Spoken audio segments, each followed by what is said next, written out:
Hello po mga kapatid, isang pinagpalang umaga na naman po sa inyo at sa ating lahat. Muli akong mag-share ng Word of God ngayong umagang ito. Pero kagaya ng ating ginagawa at dapat nating ginagawa bago tayo magpaumpisa, hindi lang sa pagbabasa ng Bible kundi sa lahat ng oras at pagkakataon, dapat sinisimulan natin ang mga bagay natin gagawin, pupuntahan o anuman sa isang panalangin.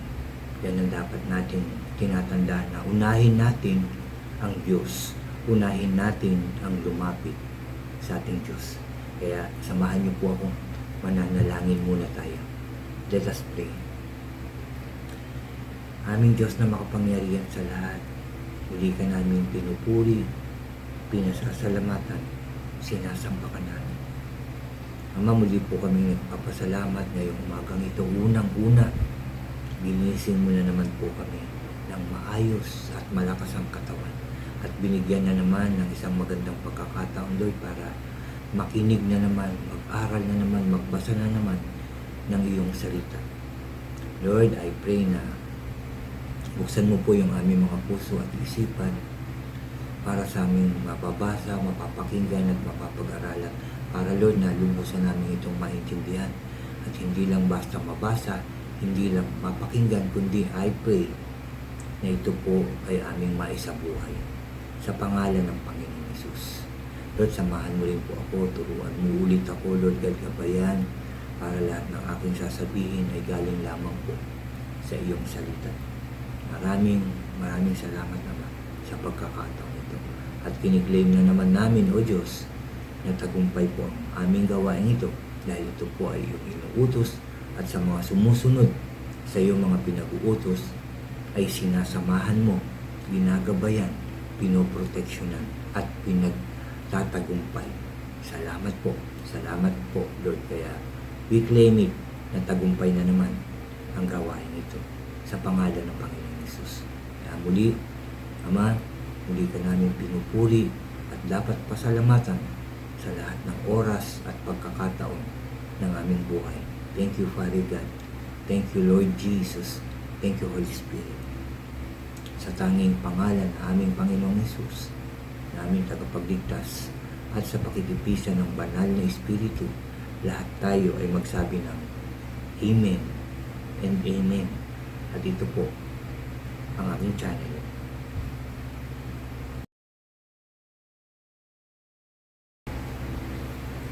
Magandang umaga po o isang pinagpalang umaga na naman po sa ating lahat, mga kapatid. Bago po ako mag-upisa ng aking sharing ngayong umaga, anyayahan ko lang po ulit yung mga bago dyan sa aking channel na huwag niyo pong kalimutan na mag-subscribe. Paki-like and share niyo po ang aking mga videos at paki-click din po ang notification bell para lagi po kayong updated sa mga bago at iba ko pang i-upload. Mga kapatid, dito po ulit ako magbabasa sa Magandang Balita Biblia. Dito po. Ayan. At ang aking isi-share sa inyo ay dito po sa Ezra. Ito pong Ezra ay may 10 chapter po. Pero napakarami nating matututunan dito. At dito, mga kapatid, ay gusto kong i-share sa inyo yung patungkol dun sa muling pagbubuo, pagtatayo ng templo ng ating Diyos. Na ito'y kasi nung panahon na yon nasira ito. Ano po nung binihag na sila at dalhin sa Babylonia. Ito po at dito nga pinayagan ng mga hari, na una si Haring Cyrus, mga kapatid, na pinayagan niyang itayo yung templo ng ating Diyos. At nang ginagawa na to ay dahan-dahan kasi ito, no, hindi naman mabilis na nagawa ito, dahan-dahan. May mga tao na talagang inutusan para gumawa nito. May mga kasama mga Levita ito, mga kapatid, ano po. At pinabigyan ito ni Haring Cyrus ng mga gamit, pati mga ginto, yung mga kakailanganin, binubuo nga ito hanggang sa tagal ng panahon, napalitan na ng hari At pinuntahan nga ito nung paggagawa ng templo, yung pagtatayo ng poste, ano po, ay pinuntahan ng mga taga-Persian at sinabi na bakit niyo tinatayo, sino nagutos, sino-sino kayo, anong pangalan yan, no? At pinaalam sa bagong hari na si Darius ang patungkol dito. Pinatayo po ito sa utos ng dating haring si Cyrus. Kaya pinahanap ng mga Persian na matataas yung sulat, no, yung kautusan na pinapatayo talaga ito. At nakita nga ito pinahanap ito ni Haring Darius, ano po, pinahanap at nakita nga itong kautusan, itong sulat na ni Haring Cyrus patungkol dito sa pagtatayong muli ng templo ng ating Diyos. Pinahanap at nung makita, binasa siyempre, ano po, ayun nga, kaagad na sumulat itong si Haring Darius doon sa mga opisyalis ng Persia na huwag pakailangan. Hayaan nang ituloy ng mga Israelita na bumalik galing Persia ng Babylonia na gawin yung dapat nilang gawin, na itong itayo itong templo ng ating Diyos, no? Yung pagtatayo nga ng pundasyon, ano po, at na yun nga hinayaan at sabi pa ni Haring Darius na tulungan sila ng mga opisyalis na yun, ano, ng Persian, na tulungan sila at kung ano yung mga kakailanganin, ibigay nyo. Sabi ng ganyan, kumuha kayo ng mga gamit at mga ginto, pilak dun sa kanluran ng Euphrates para ibigay sa pangangailangan ng mga gumagawa, pagkain, hayop, ginto, pilak, ano po, mga langis, o ano pang mga kagamitan, ibigay, sabi ni Haring Darius dito sa mga opisyalis ng Persian, ano po, para matuloy at huwag payagang maantala ito. At sinabi pa ni Haring Darius na kung sinong susuway dito, kukunin yung isang pundasyon o isang poste ng kanyang bahay at tutulisin at itutuhog dun sa taong nagpaantala o tumangki doon sa kautusan na ito. Galing ng ginawa ni Lord. Hindi niya pinayagan na hindi matapos yung kanyang templo. Talagang marami siyang ginamit na tao, even dun sa mga kumakalaban sa pagtatayo ng templo ng Diyos. Ginamit pa ng Diyos yung mga taong yun, yung mga nakikialam, yung mga gustong ipahinto. Ginamit pa niya para yun mismo ang tumulong. Hindi lang yung physical na pagtulong, kundi yung mga pangangailangan pa. Pati yung mga iaalay noon sa ating Diyos na mga hayop, mga tupa, ano po, ay sila rin ang pinag-provide ng ating Diyos. Ano po? So, talagang kung will ni God, walang makakahadlang. Kung yan ang kagustuhan ng Diyos, hindi yan maantala, hindi yan mahihinto, walang makakapagpahinto, walang sagabal, walang distraction na mangyayari. No? So, habang nakikialam ngayon sila, yung mga opisyalis ng Persian, kaya inantay nila na hindi pinayagan ng Diyos na magkagulo ron o may mangyari hindi maganda. Talagang nag-antay yung report na madala kay Haring Darius at mapadala naman yung sagot ni Haring Darius doon sa mga opisyalis na yun. At yun nga, natuloy, naayos at tumulong pa itong mga Persian officer na tumulong para magtayo, mag-ayos dun sa templo ng ating Diyos. Meron gang isang bahagi dito ng itayo na yung pundasyon ng templo ng ating Diyos. Ang daming nag-iyakan, daming nagsigawan. Yung iba, naalala nila yung pagkawasak ng dating templo. Yung iba naman, natuwa dahil sa muling itatayo ang templo ng Diyos. Kaya yung iba, yung mga pari, nag-awitan sila, nagtugtugan sila No, ginamit nila yung mga instrumento nila. Nagsaya sila sa muling pagtatayo ng templo ng ating Diyos. Na dinuturo din sa atin na magsaya tayo para sa Diyos. Pag pupunta tayo sa kanyang templo, sa simbahan, no, pagsasamba tayo sa Diyos, lagi tayong magalak at matuwa.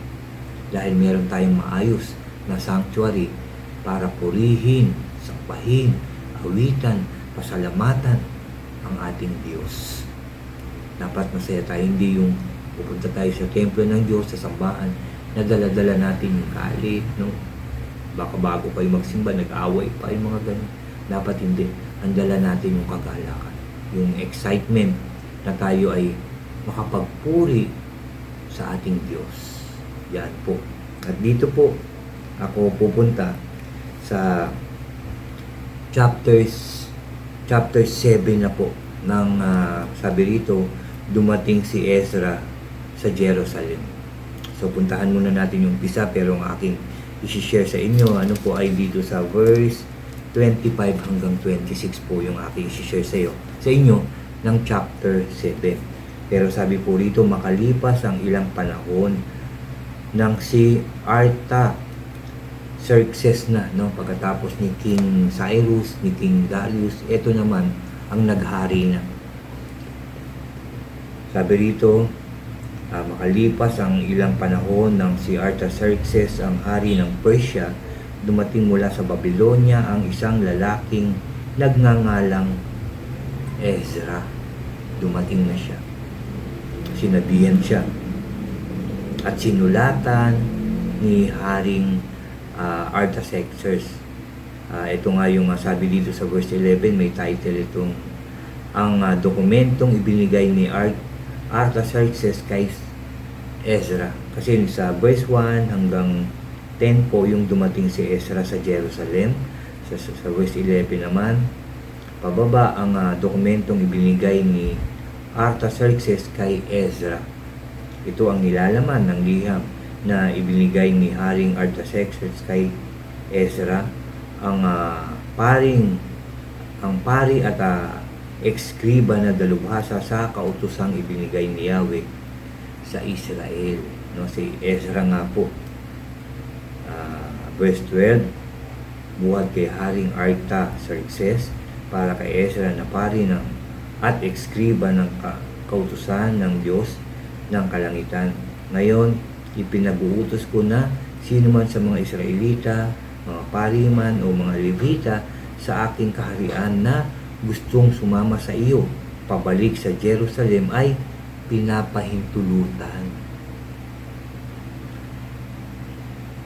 Sabi rito, isinusugo kita at ang aking 7 tagapayo upang siyasatin ang mga nagaganap sa Jerusalem at Juda. Alamin mo kung sinusunod nilang mabuti ang kautusan ng Diyos, kautusan ng iyong Diyos na ipinagkatiwala sa iyo. Dalhin mo ang mga ginto at pilak na ipinagkaloob ko at ng aking mga tagapayo sa Diyos ng Israel na ang templo ay nasa Jerusalem. Dalhin mo rin ang lahat ng pilak, sabi ng bagong haring si Artaxerxes, no?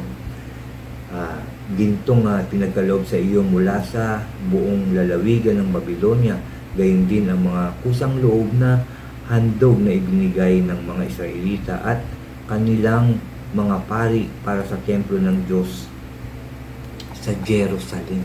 Pinadadalhan, ipinababalik yung mga gintong yun, yung mga pilak na yun, yung mga kagamitan para sa Jerusalem, no? Po 17, tiyakin mo ang salaping ito ay gagamitin mo sa pagbili ng mga toro, mga lalaking tupa at mga kordero, pati mga handog na pagkaing butil at alak, panghandog. Ihandog mo ang mga ito sa altar ng templo ng Diyos na nasa Jerusalem. Ang matitirang ginto at pilak ay maaari mong gamitin pati na ng iyong mga kababayan sa anumang naisin ninyo ayon sa kalooban ng inyong Diyos. Aling, dalhin mo rin sa templo ng Diyos ng iyong Diyos sa Jerusalem ang mga kagamitang ibinigay sa iyo para gamitin sa paglilingkod sa templo. Kung may iba ka pang kakailanganin para sa templo, kumuha ka mula sa kabangyaman ng hari. Amen. Ako si Haring Artaxerxes ay naguutos sa lahat ng ingat yaman sa lalawigan ng kanluran ng Euphrates na ipagkaloob agad ninyo kay Ezra na pari at dalubhasa sa kautusan ng Diyos ng kalangitan ang anumang hingi niya sa inyo. Maaari nyo siyang bigyan, no? Sinabi rito kung gaano karami yung ibibigay. 3,500 kilong pilak, 100 malalaking sisidlang puno ng trigo, 10 malalaking sisidlang puno ng alak, 10 malalaking sisidlang puno ng langis, ng olibo, at gaano man karaming asin na kakailanganin. Ibigay ninyo ang lahat ng kailangan sa templo na ipinag-uutos ng Diyos ng kalangitan. Kung hindi ay baka ibaling niya ang kanyang galit sa aking kaharian at sa aking mga anak. Labag din sa batas na pagbayari ng buwis ang mga pari, libita, mga awit, bantay sa pinto, manggagawa o iba pang mga naglilingkod sa templong ito ng Diyos. Baka ibaling, sabi ni Artaxerxes sa akin, no, yung galit o yung anuman na masama. Kaya lahat ginagawa niya, lahat ibinibigay niya, lahat pinasusunod niya ng maayos para doon sa templo ng ating Diyos, no? Dami niyang pinabigay, no? So para ito sa templo ng ating Diyos, kasi sabi dito baka ibaling niya ang kanyang galit sa aking kaharian at sa aking mga anak. Kaya lahat binibigay niya para maging maayos. Ang pagtatayo, yung mga kagamitan dapat kumpleto, yung mga ihahandog din para sa Diyos ng kalangitan ay pinabibigay niya. Lahat, sabi niya, bigay niyo. Lahat ng pangangailangan, lahat ng hingin, bigay niyo para sa templo ng ating Diyos. No, napakabuti ng Diyos, talagang siya ang gagawa ng paraan. Sinasabi lang sa atin, sumunod tayo at siya na ang bahala sa iba. Basta susunod tayo ng maayos, tama at tapat sa Diyos, hindi niya tayo pababayaan. At dito, hindi magkukulang. Sabi pa rito, ibigay lahat kung ano pang kailangan. Tingin mo lang. No? At kung may matitira, gawin nyo na. Kung ano yung gusto nyong gawin dyan. Pero ayon sa Diyos, yung gagawin nyo. Hindi yung, siyempre, hindi yung may natirang ng mga ginto, pilak. Kung saan nyo nang hindi maganda gagamitin, dapat hindi. Dapat ayon pa rin sa pinag-uutos ng Diyos. At dito nga, sa aking sharing ngayon, na sinasabi rin sa atin mga kapatid. Dahil ang salita ng Diyos ay para sa lahat ng tao. Verse 25 and 26 po. Ikaw naman, Ezra, gamitin mo ang karunungang ibinigay sa iyo ng iyong Diyos. Maglagay ka ng mga taga-pamahala at mga hukom na mga ngasiwa sa lahat ng tao sa lalawigan ng kanlurang Euphrates. Ang ilagay mo ay ang mga marurunong sa kautusan ng Diyos. Sa hindi naman marunong, ituro mo sa kanila ang kautusan. Verse 26, at ang lahat ng susuway sa mga utos ng Diyos o sa mga utos ng hari ay paparusahan ng kamatayan o pagkabihag o pagsamsam ng kanyang mga ari-arian o pagkabilanggo kapag hindi sumunod dun sa utos ng Diyos at dun sa utos ng hari. No, kamatayan, unang-unang sinabi, paparusahan ng kamatayan o maaring kabilanggo o kukunin yung kanyang mga ari-arian kapag hindi sumunod dun sa Diyos. No? Ilagay natin ito parang sa atin sinasabi o hindi parang ito ay sinasabi mismo sa atin ng Diyos na ilagay natin. Ganito po. At ikaw naman, kung anong pangalan mo, ilagay mo dyan. Gamitin mo ang karunungang ibinigay sa iyo ng iyong Diyos. No, maaaring halimbawa ako, ikaw naman, OG, Gamitin mo yung karunungang binibigay sa iyo o binigay sa iyo ng Diyos. Gamitin mo. Kagaya nito, sa pagbabahagi ng salita ng Diyos. Gamitin mo yan sa pamilya mo, sa kapwa mo, sa ibang tao. At mag-assign ka rin kasi sabi dito mga kapatid, maglagay ka ng mga tagapamahala at mga hukom na mangangasiwa sa lahat ng tao sa lalawigan ng kanlurang Euphrates. Ang ilagay mo ay ang marunong sa kautusan ng Diyos. Yan, pipili ka rin para may kasama ka, may katulong kang magbabahagi ng Word of God.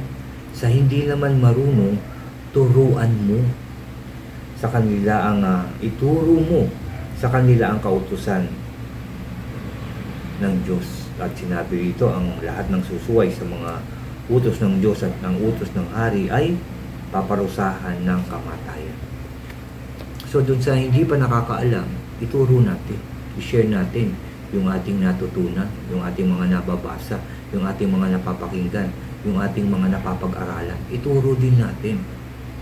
At hindi siyempre natin ito makakaya. Maaring kaya natin ito sa ating pamilya, sa ating mga mahal sa buhay, pero mag-a-assign ka pa rin, di ba? Kagaya ng isang Bible study, pwede tayong mag-assign na, ikaw, mag-pray ka, opening prayer, o ikaw naman, mamaya, sa closing prayer, o ikaw naman, sa pagkain, no? Pagtapos natin mag-aral ng Word of God, magkakain tayo, magmimerienda, or mag-aalmusal, or magtatanghalian, o hapunan, ikaw yung magpipray. So mag-a-assign tayo ng marunong. At yung hindi naman marunong, pwede natin siyang turuan. O sa susunod, ikaw ang mag-opening prayer, ganito lang yan. No, ituro natin kung paano ba yung opening prayer. Hindi naman kailangan mahaba, basta talagang maayos. No, talagang nakadirekta dun sa pananalangin na opening. So opening prayer, ipapanalangin niya. Pagkain para sa pagkain, at yung closing prayer pagtatapos doon sa pag-aaral ng Word of God. So tuturuan naman natin sila yung hindi pa marunong masyado na magdasal ng opening, closing, pagkain, o ipanalangin. Halimbawa, yung may sakit, o yung nangihingi ng halimbawa, may exam, papanalangin natin sila. So tuturuan, magtatalaga tayo kagaya ng sinabi ni Artaxerxes, magtalaga ka, maglagay ka rin ng mga marurunong. At yung hindi marunong, turuan mo. At kapag hindi sumunod, pwede mo sabihan, hindi naman natin pwedeng sakta, pagsalitaan ng hindi maganda, hindi po pwede yun. So pwede, sa susunod dapat ganito, ganyan. Kasi kasama ka na sa ating samahan na to, sa ating fellowship na to, nung kailangan lahat tayo ay magtutulungan, hindi lang yung isa lang. Halimbawa lang, halimbawa ako na yung nag-opening, ako na yung nag-share, ako na yung nag-closing, ako pa yung mag-pray ng pagkain, tapos may mag-pray. Pero hindi naman po masama. Pero sabi nga rin at inuutos sa atin na tayo ay mag-share din o magtuturo din sa ibang tao. Magtatalaga, maglalagay din para, di ba? O sige, mag-umpisa na tayo. Opening prayer ka. Tapos share the Word of God. And then, closing, or kung may papanalangin ko halimbawa. And then sa closing prayer, mag-a-assign ka na naman, o pagkatapos ng fellowship, ng Bible study, ng cell group, ay ipapanalangin naman, mag-a-assign ka lang para sa pagkain. So hindi ikaw lahat. So may katulong din. May kasama rin. May mga aalalay din, kumbaga. So yan po yung ating itinuturo sa atin. Kaya nga sabi ko kanina, mga kapatid, at ikaw naman, kung anong pangalan mo, ikaw yung sinasabi. Gamitin mo ang karunungang ibinigay sa iyo ng iyong Diyos. Lahat tayo humihingi ng karunungan sa Diyos, at yan ang gagamitin natin para sa ating pamilya, para sa ating kapwa, para pamahalaan, para magturo ng Word of God. Kasi kung sarili natin, maaring magkamali tayo kung sariling karunungan natin. At kung minsan, maaaring ito po ay magkamali tayo pag sarili nating karunungan. magkakamali tayo. Baka pumalpak, baka magkaroon ng aberya pag sarili natin. Pero kung karunungan na nagmumula sa Diyos, ang ating gagamitin sa lahat ng bagay, sa lahat ng pagkakataon, sa pananalangin, sa pag-share ng Word of God, sigurado tama ito. Dahil ito ay hiningi natin sa Diyos. Tandaan natin, ang lahat ng hinihingi natin sa Diyos ay tama. Ano po? At yung kanyang ibibigay. Kasi hindi ka naman pwedeng humingi ng mali eh. Pero pagka parang duda ka, Lord, tama po ba yung plano ko? Lord, tama po ba yung aking hinihingi? Ulitin ko lang. Kasi Diyos yung kausap natin. No? I believe para sa akin, no, hindi ka naman hihingi ng mali sa Diyos. Di ba po ang hihingi natin yung tama? Na alam natin na ibibigay ng Diyos. Na alam natin na matutuwa ang Diyos. Di ba po? So, kaya nasabi ko kanina na lahat ng hihingi natin sa Diyos ay tama naman. Dahil ulitin ko lang, wala naman sigurong nasa tamang pag-iisip na mali yung kanyang hihingin. Pero kung talagang medyo parang duda tayo, tama kaya yung hinihingi ko kay Lord? Lord, tama po ba yun? Kung yun po ay tama at yung will mo po ay I pray na ipagkaloob mo po. No? So yun, basta lahat hihingi natin kay Lord. Lahat iaasa natin kay Lord. Tulungan, gabayan, proteksyonan, ingatan, samahan, pangunahan tayo ng Diyos. Yan yung lagi natin hihingin. At yan ay lahat, tama lahat, no? Yung hihingi natin na karunungan, tamang humingi niya sa Diyos. Tamang humingi ng gabay, ng protection, di ba po?